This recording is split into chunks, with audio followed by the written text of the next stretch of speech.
To the Excellencies, the members of the Diplomatic Corps, please take your seats. The other honorable members of the Cabinet, the Senate, and the House of Representatives who are with us here today, National Historical Commission of the Philippines Chair Regalado Jose Jr., Manila City Mayor Hani Lacuna, of course, our First Lady Luis Araneta Marcos, my fellow workers in government, other distinguished guests, ang aking mga minamahal na kababayan, magandang araw po sa ating lahat.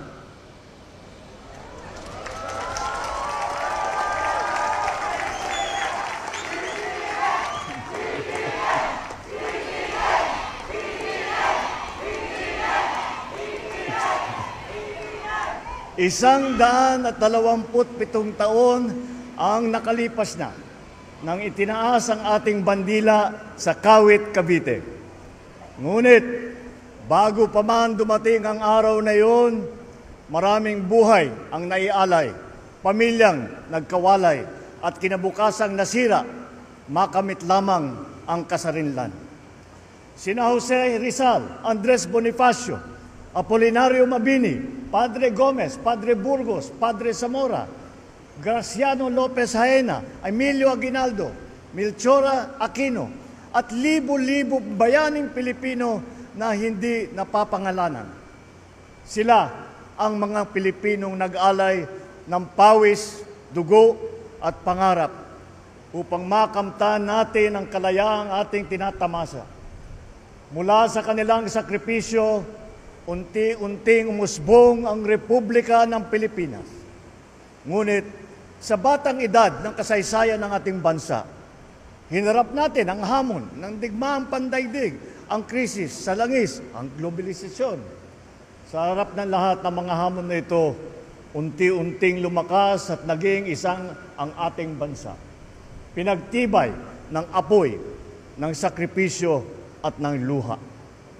Ngayon, malaya nating na ipapahayag ang ating saloobin nang walang kinakatakutan at malayang nagagawa ang naisin na walang iniiwasan. Dahil sa bagong Pilipinas, hindi kasalanan ang pagbibigay ng opinyon at lalong hindi mali ang kritisismo. Bagkus ito ang nagbibigay buhay at kinang sa ating demokrasya. Ngunit ang kalayaan at ang demokrasya, tulad ng pag-ibig sa tinubuang lupa, kailangang inaalagaan, binabantayan at ipinaglalaban. Dahil ang totoong kalaban ng kalayaan ay ang pagiging manhid. Manhid sa hinain ng taong bayan, manhid sa kalagayan ng ating kapwa, manhid sa kapanganan ng ating bansa. Tayong mga kagawad ng pamahalaan, mga tagapagmana ng kalayaan, huwag nating sayangin ang pagkakataon at tiwalang ipinagkaloob sa atin. Pananagutan, yan ang sigaw ng sambayanan.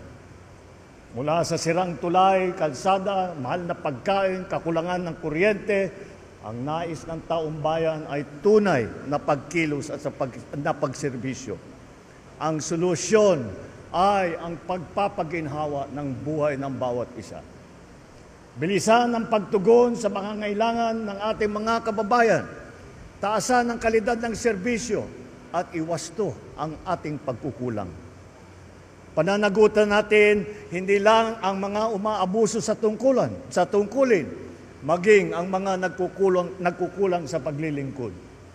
Dahil mas madadama ng Pilipino ang kalayaan kung may pagkain sa hapag, may maayos na transportasyon, may gamot para sa mga may sakit, at may dignidad ang bawat manggagawa.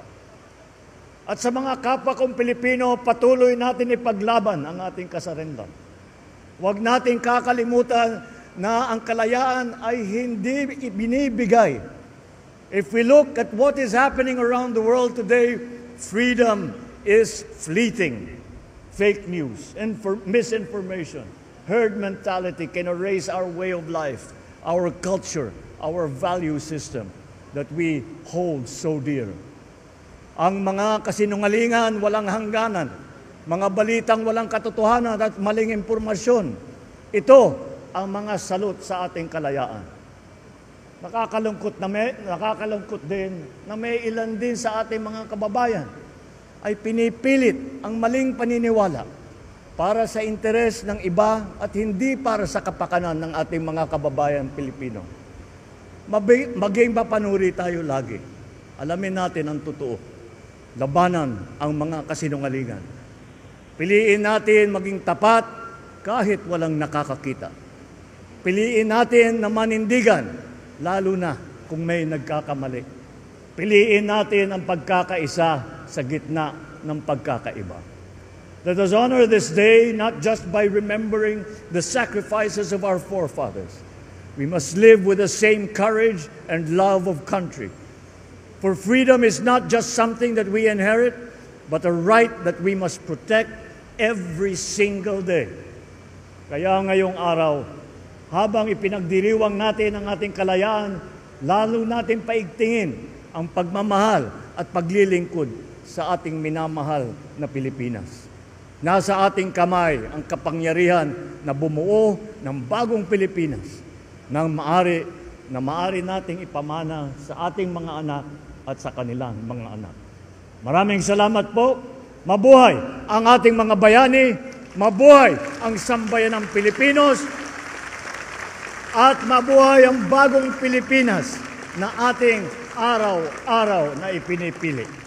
Magandang umaga po sa inyong lahat.